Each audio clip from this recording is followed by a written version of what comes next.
ایک صاحب کی غلطی پر مواخذہ فرماتے ہوئے فرمایا، حضرت مولانا تھانوی قدس، وہاں تو مواخذہ اور معاقبہ، محاسبہ، معاتبہ سب ہوتا رہتا تھا صبح سے شام تک۔ جیسے ڈاکٹروں کے یہاں جاؤ گے کبھی دیکھو گے وہ انجیکشن لگا رہا ہے، اور اگر سرجن ہے تو کبھی دیکھو گے تھوڑے پھنسی پہ نشتر لگا رہا ہے، کبھی پتہ چلا کہ ڈاکٹر صاحب کچھ آپریشن کر رہے ہیں۔ ہو گئی یہی معالج جو ہوگا باصول طبیب، معالج ایمانی و روحانی، امر بالمعروف نہی المنکر تو ہے ہی، وہ تو شرعی حکم کے قبیل سے ہو گیا۔ یہاں بحیثیت مرشد و شیخ اور بحیثیت معالج وہ بھی کرے گا، داروگیر، مواخذہ، معاقبہ، معاتبہ، محاسبہ ہیں۔ وہ حضرت کو اس تعلق سے جو بدنام کیا تو مولانا عبد المائی صاحب دریابادی رحمۃ اللہ علیہ نے صحیح منظر کشی کی کہ ایسا سنتے تھے اور ایسا لگتا تھا کہ بات بات پر جھڑکی اور قدم قدم پر گھڑکی، یہ ان کی تعبیر ہے، بات بات پر جھڑکی اور قدم قدم پر گھڑکی، یا بات بات پر گھڑکی قدم قدم۔ حالانکہ ایسا تو کچھ نہیں پایا، ان ظالموں نے کیسا حضرت کو بدنام کیا، وہاں تو تھا۔ بہرحال حضرت مفتی محمود صاحب رحمۃ اللہ علیہ بھی سنایا کرتے تھے، اور حضرت کے ملفوظات میں بھی ہے، اپنے خاص لب و لہجے میں سناتے۔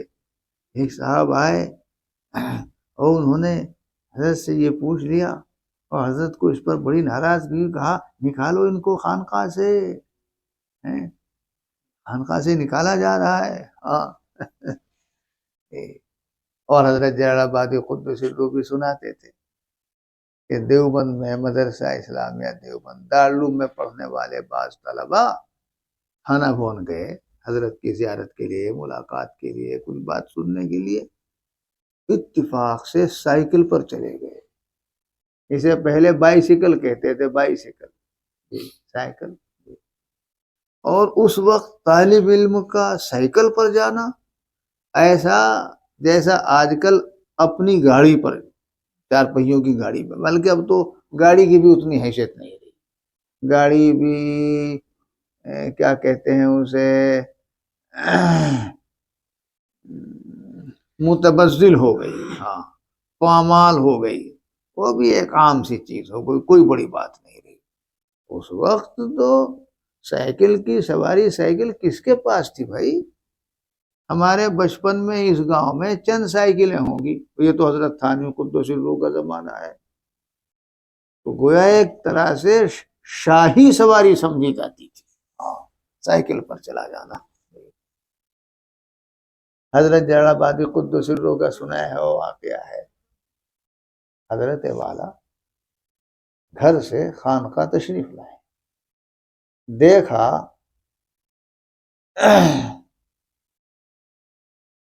وہاں سائیکل کھڑی ہوئی ہے، حضرت تو بائیسیکل سناتا ہے، بائیسیکل بولتے تھے، بائیسیکل کھڑی ہوئی ہے۔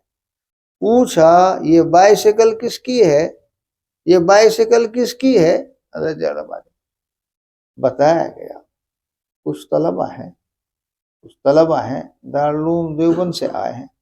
اچھا بلاؤ، حضرت جلال آبادی سنا رہے، آئے بلائے، یہ بائیسیکل آپ کی ہے، یہ بائیسیکل آپ کی ہے؟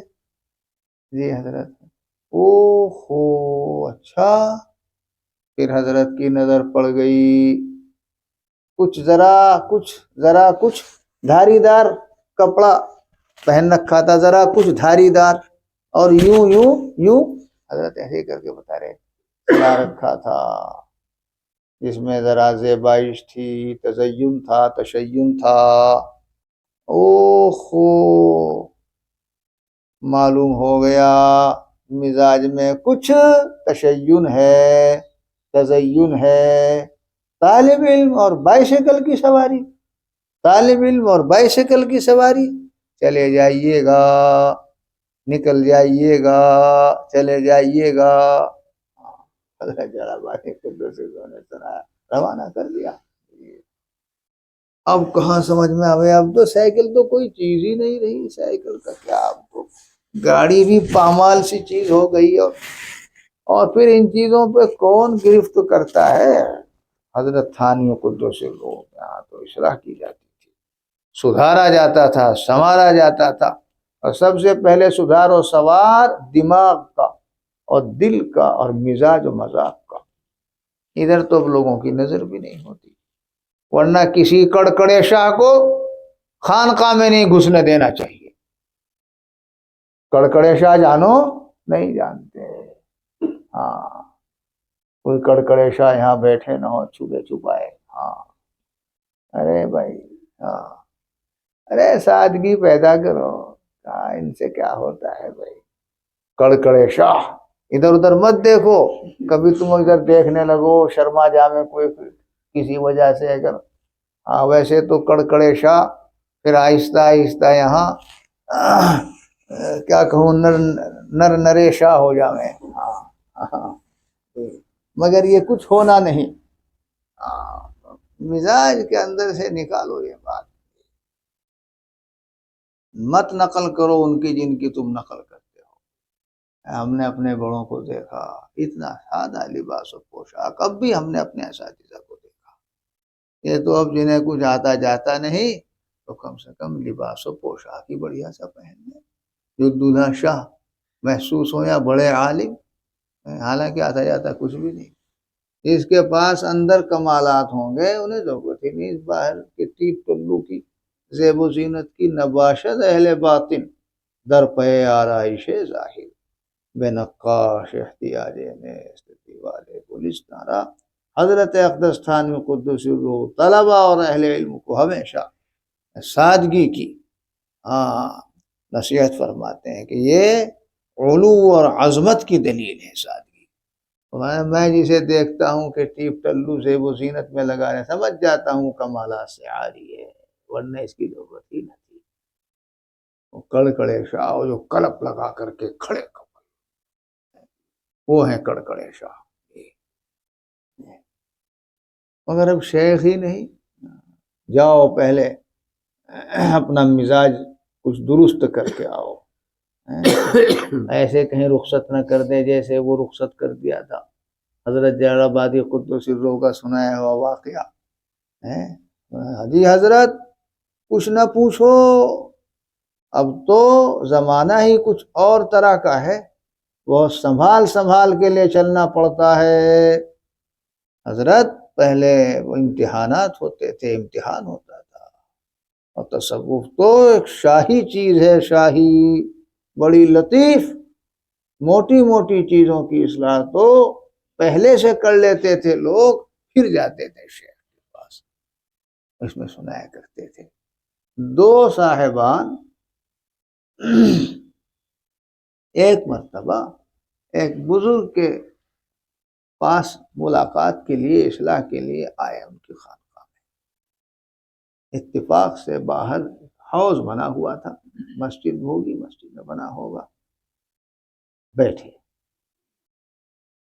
وضو کر رہے، ایک دوسرے سے یوں کہہ رہے کہ ہمارے یہاں کا، ہمارے وہاں کا حوض یہاں کے حوض سے بہت بڑا ہے، ہمارے وہاں کا حوض یہاں کے حوض سے بہت بڑا ہے۔ بزرگ صاحب نے سن لیا، حضرت ایسے بولتے تھے، کبھی دھیما اور کبھی اٹھاتے تھے، حضرت کی مجلس تو حضرت مولانا تقی عثمانی صاحب فرماتے ہیں 4 گھنٹے 3.5 گھنٹے کی مجلس ہوتی تھی اور پتہ بھی نہیں چلتا تھا، ہم نے بھی دیکھا، کم از کم 4-5 رمضان ہم نے گزارے، رمضان المبارک میں 9:30 سے شروع ہوتی، گرمی کے رمضان ہوتے تھے 12:30 اور 1 بجے، اور اس قدر وارفتگی ہوتی تھی اور ایسا انہماک ہوتا تھا، اور حضرت پر بھی ایک عجیب حال طاری ہوتا تھا، کہا کہ حضرت نے سن لیا، بلوایا، بلاؤ، آئے، ملاقات ہوئی، کس لیے آنا ہوا، کس لیے آنا ہوا، اچھا، بہت اچھا، تو آپ لوگوں کے یہاں کا حوض، آپ کے یہاں کا حوض یہاں کے حوض سے بہت بڑا ہے۔ کتنا بڑا ہے؟ کتنا بڑا ہے؟ کیا پیمائش کر لی تھی آپ نے؟ پیمائش کر لی تھی حضرت نے؟ جائیے گا، پیمائش کر کے آئیے گا۔ حضرت جڑا بھائی اصلاح شروع ہو گئی یہیں سے۔ شیخ کلام کی بھی اصلاح کرتا ہے، کام کی تو کرتا ہی ہے۔ شیخ حسن کلام بھی سکھاتا ہے۔ گئے، واپس آئے، کتنا بڑا ہے؟ پیمائش کر کے آ گئے جی، کتنا بڑا ہے؟ کہا حضرت ایک بالشت بڑا ہے۔ او ہو، ایک بالشت؟ ایک بالشت کو بڑا تو کہتے ہیں، بہت بڑا نہیں کہتے۔ حضرت جڑا بھائی ایک بالشت کو بڑا تو کہتے ہیں، بہت بڑا نہیں کہتے۔ معلوم ہو گیا طبیعت میں احتیاط نہیں ہے، چلے جائیے گا۔ رد کر دیا۔ آئے تھے اصلاح کے لیے اور بیعت کے لیے۔ ایسے ہوتے تھے، حضرت جڑا بازی سناتے۔ تو محاسبہ و معاقبہ اور دار و گیر، یہ تو وضع ہے مصلح کی اور مرشد کی اور شیخ کی۔ وہ شیخ ہی کیا جو اعمیٰ ہو، وہ شیخ ہی کیا جو اعمیٰ ہو، یا وہ شیخ ہی کیا جو اصم ہو اور ابکم ہو۔ صم بکم عمی، تین صفتیں ہوتی ہیں۔ صم بکم عمی کا کام نہیں ہے اصلاح کرنا حضرت۔ وہ بولتا بھی ہو، وہ سنتا بھی ہو، وہ سمجھتا بھی ہو، وہ ہے شیخ۔ ورنہ کیا شیخ؟ وہ بھی کوئی طبیب و معالج ہے کہ جو نہ مریض کا حال سن سکے، نہ جان سکے، نہ سمجھ سکے، نہ اس کے موافق دوا تجویز کر سکے۔ صم بکم عمی، تو صم بکم عمی فہم لا یرجعون۔ اب ادھر کہہ لو صم بکم عمی فہم لا یصلحون۔ یہ آیت نہیں کبھی سے بھی کسی قرات میں تلاش کرنا شروع کر دو، کون سے راوی کی روایت ہے اور یہ کون سی قرات ہے۔ اب رہا نہیں یہ سب قصہ، اب پتہ نہیں کیوں نہیں رہا بھائی۔